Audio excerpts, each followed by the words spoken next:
공부를 잘해야 돼요. 피부과 의사가 되는 데 있어서 가장 중요한 건 공부를 잘해야 됩니다, 여러분. 구독이랑 좋아요.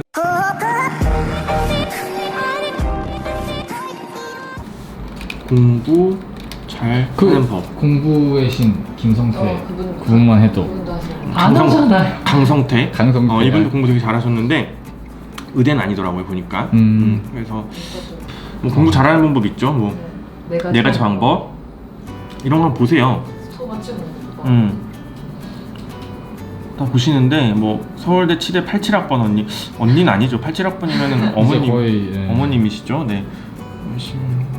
성적 안 나온 이유 뭐 이런 것들 있죠. 그래서 일단은 저는 제가 누굽니까? 약간 제가 쥐띠거든요. 그래서 좀 효율적이고 가장 최적화된 방법을 되게 좋아해요. 그래서 일단 공부를 잘하는 방법 이딴 거 다 필요 없습니다. 시험을 잘 보는 방법 이게 중요합니다. 공부 잘하는 게 정말 난 책 너무 많이 보고 박학다식하고 아는 게 많아, 그게 공부 잘하는 게 아니잖아요. 그래서 이번에 주제는 시험을 잘 보는 법입니다. 시험을 잘 보는 법은 일단은 첫 번째 타고나는 건 머리가 좋으면 시험을 잘 볼 수 있는데, 이거는 유전적인 요인이니까 내가 어떻게 할 수 없죠. 그리고 노력, 너무 뻔해지죠 점점. 엉덩이, 그리고 수업 시간에 잘 들어라, 예습복습 철저히 해라. 시험을 잘 보는 방법 알려드릴게요. 첫 시험이 되게 중요합니다, 여러분. 첫 시험. 그래서 초등학교 때 첫 시험, 그리고 중학교 1학년 1학기 중간고사, 고등학교 1학년 1학기 중간고사, 대학교 1학년 1학기 중간고사 되게 중요합니다. 자, 대학교 일단 뺄게요. 초중고만 할게요. 그래서 1학년 1학기 중간고사 무조건 잘 봐야 돼. 무조건 잘 봐야 되는데 어떻게 잘 봐야 되냐? 이때는 제 방법을 말씀드릴게요. 우선은 예습이 되게 중요한데, 너무 뻔하지 않아요? 예습? 그냥 아무 생각 없이 무조건 한번 읽고 가세요, 책을. 그러니까 예를 들어서 만약에 못 읽었다 그러면은 쉬는 시간에 다음 시간 거를 무조건 한번 읽으세요. 빠르게, 그냥 의미를 모르겠지만 빠르게 읽으세요. 왜냐면 읽고 수업 시간에 임하는 거랑 처음 수업 시간에 임하는 거랑은 하늘과 땅 차이입니다. 한번 읽으면 그 용어가 눈에 박혀요. 그래서 수업 시간에 들을 때 익숙해서 이렇게 되새김이 되거든요. 박힘질이 되는데, 그냥 들으면 무슨 소리지? 아, 졸리네. 이렇게 하고 그냥 지나가게 됩니다. 그럼 그게 쌓이고 나면은 시험 볼 때는 공부를 할 수가 없어요. 그래서 이게 되게 중요하고요. 너무 뻔한가? 두 번째, 저는 각 과목별 문제지를 다 샀어요. 서점에 가요. 혹은 인터넷을 뒤져요. 그래서 지금 하고 있는 과목 있죠. 과목에서 나온 문제집, 만약에 문제집 종류가 많다 그러면 그 많은 종류를 다 사요. 12종류를 다 사. 저희 때는 한 12종류 됐던 것 같거든요. 그래서 예를 들어서 과학이다, 1학년 1학기 과학이다 그러면은 과학 문제집을 12권을 다 사는 거예요, 출판사별로. 그리고 다 풀어요. 이게 되게 중요합니다. 물론 시간이 걸리죠. 말씀드릴게요. 근데 만약에 종류가 적다 그러면은 그 헌책방 같은 데 가서 작년 거, 재작년 거 해서 막 3, 4개년치를 몰아서 한 10권 정도 풀면 딱 좋아요. 이렇게 풀면 뭐냐면은 결국에는 선생님도 사람이에요. 시험 문제 선생님이 내잖아요. 시험 문제 절대 다 못 만듭니다. 그 중간고사, 기말고사를 그 시험 문제 만드는데 얼마나 오래 걸리겠어요. 그리고 답, 오답 이렇게 만드는데 생각보다 굉장히 노력이 필요하거든요. 왜냐면 오답은 정확하게 오답이어야 되고 정답은 정확하게 정답이어야 되는데, 시험을 푸는 게 쉽지 내는 건 정말 어려워요. 푸는 건 1분이면 풀지만 내는 건 1시간 걸린단 말이에요. 무슨 말인지 알죠? 그래서 어쩔 수 없이 선생님들도 문제은행이라는 게 있어요. 근데 문제은행은 결국에 문제집 안에서 나오거든요. 그래서 1학년 1학기 첫 시험을 잘 보면 그 다음부터는 이게 이제 패턴화되고, 친구들이 쟤는 공부 잘하는 애네? 라는 이제 약간 인상도 심어주고, 또 그거에 따라서 내 스스로도 지금 비웃었어요, PD가. 내 스스로도 뭔가 약간 책임감? 사명의식이 나는 잘 봤으니까 또 잘 봐야 되는, 당연히 그렇게 되는데 1학년 이렇게 망쳤다 그러면 해도 안 되네, 다음번에 더 열심히 해야지, 약간 뭔가 어중간한 상태가 돼버리는 거예요. 문제 은행을 그냥 아예 싸그리 다 알고 들어가자 그러면은 무조건 맞출 90, 수가 없어. 무조건 90점 이건 넘어요. 진짜 놀라웠어. 무조건 90점 넘어요. 그래서 선생님이 되라는 거예요. 아마 생각은 못했어. 아마 그 어떤 공부 방법보다 이게 좀 더 쉬울 수 있는 게 머리가 나빠도 그냥 문제답 이거 계속 보고 들어갈 수는 있거든요. 맞아요. 이것도 안 하면 그냥 공부 못 하는 거고요. 이 정도는 할 수 있어요. 물론 문제 사는데 돈은 들죠. 그래서 용돈 잘 모아서 사시고 어쨌든 요거는 그래도 가장 킹소스가 아닌가. 여기 진짜 꿀팁인 것 중학교 같아요. 때 고등학교 때 그래서 시험을 제일 잘 볼 수 있었던 꿀팁이고 심지어는 그냥 10분 만에 다 푼 적도 있어요. 시험 문제. 하도 많이 봐서. 그때 과학이었을 거예요. 고등학교 때 그냥 답이 보이는 거예요. 그 선생님이 그러니까 문제 예를 들어서 1번 지구는 3번 아, 염화 나트륨 5번 약간 이렇게 되는 아니, 수준에 이 그림은 3번 약간 이게 이런 식으로. 진짜 저는 소름이 많이 돋는 게 저 잠깐 고시 공부를 했었거든요. 그때 이제 좀 상위권 선생님들이 팁이 문제를 엄청 뽑아주고 그냥 뭐 1000문제씩 계속 풀게 했어요. 근데 그렇게 해서 이제 그런 것처럼 지문 딱 문제 보고 답 나오고 그렇게 해서 어려운 문제 시간을 할애해라. 맞아요. 네. 좀 어떻게 보면은 무식한 방법일 수도 있죠. 문제를 다 보는 게. 근데 결국에는 출제자도 사람이고 문제를 절대 다 만들어낼 수는 없기 때문에 그냥 무조건 문제 은행을 다 알자. 이게 킹소스입니다, 여러분. 풀다 보면은 익숙한 문제들이 있고 잘 안 외워지고 이해가 안 가는 부분들이 있을 거예요.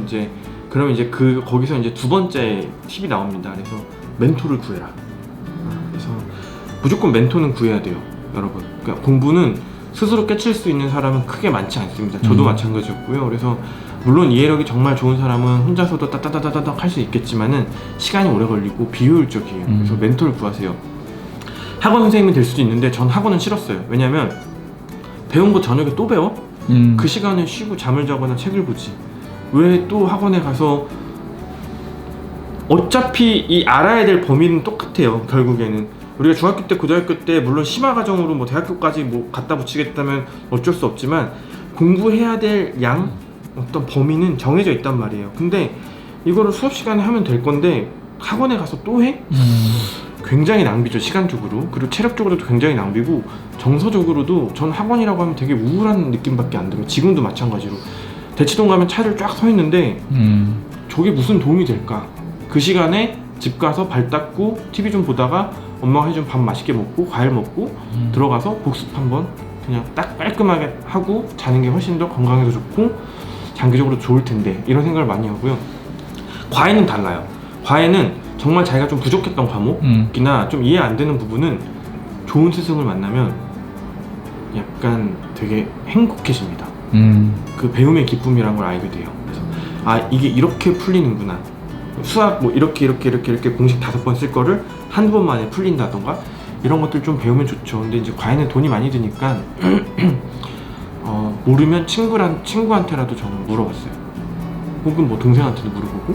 전 요새도 하다가 헷갈리거나 잘 모르는 게 있으면 그때그때 물어보는 성격이에요. 그래서 이게 되게 중요해요. 모르는 걸 부끄러워하지 말아라. 되게 효율적으로 하신 것 같아요. 무조건 지금 얘기 효율적으로. 들어보니까. 근데 그렇다고 또 너무 눈치 없이 너무 쉬운 거 물어보지 마세요. 어느 정도 딱 정리를 해서 모르는 것만 딱딱딱딱 하고 넘어가는 게 되게 좋고요. 그래서 멘토가 필요하다. 문제 은행을 파악하고 그리고 멘토를 찾아라. 이게 되게 중요하고 선배일 수도 있죠. 좋은 대학 간 선배일 수도 있고. 컨디션 조절. 그러니까 시험이라는 건 역시나 이제 이 배짱도 되게 중요하잖아요. 되게 긴장된단 말이에요. 근데 이게 처음에 이 긴장감을 잘 떨쳐내지 못하면은 이게 약간 징크스처럼 매 시험마다 이게 긴장감이 따라다니는 친구들이 있어요. 그래서 저는 시험날 이렇게 땅을 보고 학교까지 걸어갔거든요. 그 당시에 이제 우리가 뭐라 그러죠? 블럭? 네. 보도블럭 같은 게 있었는데 거기서 이제 세로 보도블럭만 이렇게 밟으면서 갔어요. 가면서 약간 제 스스로 주문을 외웠죠. 자신만의 주문. 나름의 약간 마인드 컨트롤? 명상이었던 것 같아요. 그래서 딱 그렇게 가는 게 기억이 나고요. 뭐 개인만의 좀 그런 방법을 좀 찾아봤으면 좋겠습니다. 계속 그리고 그러셨어요? 네, 수능 때까지 그랬고 징크스 같은 거죠. 그리고 마지막으로 시험을 잘 보려면은 이 모든 것들을 다 하는데 시험 전날이 가장 중요합니다. 저는 이제 어떤 일이 있었냐면은 시험 전날에 공부를 하다가 잠이 들었어요. 저는 항상 집에서 공부했거든요. 독서실 안 갔어요. 항상 집에서 공부를 했는데 잠이 들었어요. 잠이 들어서 딱 일어났는데 다 못 봤죠. 봐야 될 걸. 근데 7시인 거예요, 시계가. 와, 망했다. 2시간 뒤에 시험 시작인데.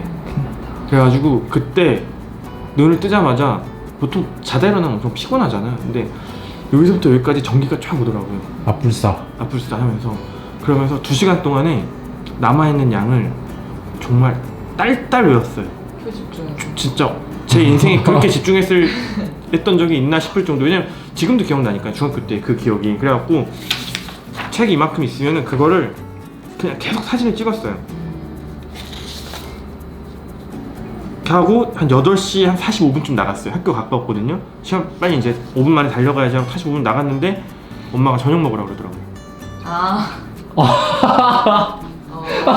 다음날 아침 7시가 아니라 그날 전날 저녁 7시였던 거예요. 어떡해. 아, 이거 너무 웃기다.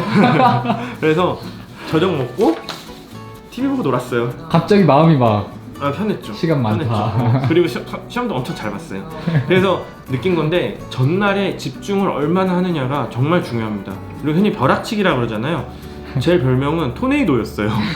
벼락이 아니라 토네이도였어요. 그래서 쟤는 맨날 학교 끝나고 저렇게 노는데 왜 시험 성적이 좋아라고 이렇게 친구들이 많이 얘기를 했었거든요. 같이 학원도 안 다니고. 근데 예습하고 진짜 수업 시간 집중하고 그리고 문제은행 틈틈이 다 봐두고 시험 전날에 딸딸 외우고 그냥 딱 그렇게 정리를 해보겠습니다. 오늘 영상에 정리를 해보면은 일단은 머리가 중요하다. 그리고 마음가짐, 엉덩이 요게 되게 중요하다. 머리, 각오, 마음가짐. 근데 이제 다 갖출 수는 없잖아요. 저는 그래도 나름 머리도 괜찮았던 것 같고 마음가짐도 괜찮았던 것 같고 엉덩이도 괜찮았어요. 그래서 나름 공부를 편하게 했다라고 자부를 하고 있는데 만약에 본인이 난 정말 머리가 나빠요 선생님 그러면은 이 엉덩이랑 마음가짐을 똑똑하게 가져갈 수밖에 없어요. 무게를. 그래서 제가 말씀드린 대로 문제은행 다 파악하시고 꼭 한번 읽고 수업 시간에 들어가시고 시험 전날에는 초 집중 하고 시험 가기 전에는 마음가짐 단단히 먹고 가시길 바랍니다. 이렇게 하면은 여러분도 의대에 가실 수 있습니다. 정말입니다. 자, 여기서 마지막 반전. 근데 꼭 공부를 해야 되냐? 두둥. 저는 아니라고 봐요. 요즘 마인드가 바뀌었어요. 그래서 4차 산업혁명 여러 가지 이제 다양한 직군들이 나타나고 기존에 공부만 했던 세대들의 한계도 여실히 나타나죠. 뭐 서울대, 연대, 고대 나와서 취업 안 되는 분들도 되게 많잖아요. 그래서 확실한 거는 공부보다 중요한 거는 자기가 어떤 걸 좋아하고 자기가 어디에 소질이 있는지를 좀 아는 거예요. 그냥 막 노는 거랑 그걸 알고 그걸 즐기면서 노는 거랑은 좀 다르거든요. 이를테면은 뭐가 있을까요? 저는 중학교 때부터 편집했거든요. 영상 편집? 네네. 중학교 때 선생님이 가르쳐 주셨어요. 타고났네. 그래서 그때부터 하고 취미가 포토샵으로 애들 사진 보정해주고 그러니까요. 이런 게 너무 취미. 신기해요. 그러니까 이런 재능? 말을 잘한다. 혹은 그것도 정말 중요하죠. 스피치가 좋다. 그런 분들은 물론 어느 정도 공부도 필요하겠지만은 그쪽으로도 나갈 수 있어요. 뭐 유튜버가 되실 수도 있고 아니면 뭐 아나운서 되려면 시험 잘 봐야 되죠. 쇼호스트? 강사 뭐 이런 것도 될 수 있고. 저는 그래서 나중에 이제 꿈 이제 지금 이제 아직 전 30대입니다 여러분. 그래서 꿈은 40대 때는 공부를 좀 더 해보고 싶어요. 근데 그 공부가 조금 어떤 공부가 될지는 잘 모르겠어요. 근데 좀 재밌게 내가 알아가는 즐거움을 얻은 다음에 그 지식을 좀 나눠주는 그런 직업을 한번 갖고 싶습니다. 물론 뭐 피부과 의사로서 지식을 나눠줄 수도 있지만 이거는 지식을 나눠준다고 할 수 있는 게 별로 없는데 좀 실용적인 지식들을 좀 이렇게 알려드리고 싶은 게 또 하나의 목표예요. 네. 이상 오프라인 도전이었습니다. 책도 많이 봤나? 책 하나도 안 봤어요. 근데 어떻게 작가가 됐지? 그러니까요. 그러니까 언어적으로 약간 언어적으로 트여있긴 한 것 같아요. 네, 그래서 지금 다시 한번 또 강조하지만 머리가 가장 중요해요. 머리. 이건 어쩔 수 없는 현실이야. 머리가 제일 중요해. 근데